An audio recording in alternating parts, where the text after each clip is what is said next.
કે ગોંડલમાં હવે પાટીદાર સમાજમાંથી નવા નેતા બનાવવાનો પ્રશ્ન છે. શું કરવા ના બનાવીએ? હું સમાજનો નેતા, જ્યારે સામાજિક વાત આવે તો હું પાટીદાર સમાજનો નેતા શું કરવા ના બનાવું, શું કરવા ના ઉભો કરું? કરવો જ જોઈએ, ઇટ્સ માય ડ્યુટી. અને પાટીદાર આંદોલનથી જોડાયેલા દરેક વ્યક્તિની ડ્યુટી કે પાટીદાર એક ધારાસભ્ય વધતો હોય તો શું કરવા અમે પ્રયત્ન ના કરીએ? કરવો જ જોઈએ. એમાં કોઈ ડિપ્લોમેટિક વાત જ નથી. આખી ગુજરાતની રાજનીતિ, દેશની રાજનીતિ સોશિયલ એન્જિનિયરિંગ ઉપર જ ચાલે. કોઈ કબૂલે કે ના કબૂલ, બરોબર છે. ત્યાં તમે દમ મારીને કોઈ રાજનીતિ કરતું હોય તો એ દમ ને બી ખોફ તો ઓછો કરાવવો જ જોઈએ.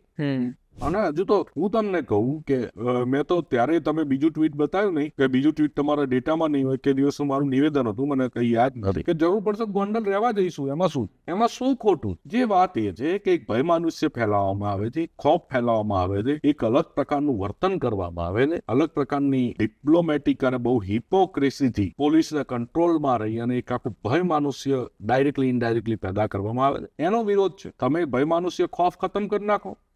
એક રાજાની નહીં પણ એક સેવકની સ્ટાઇલથી ચાલો.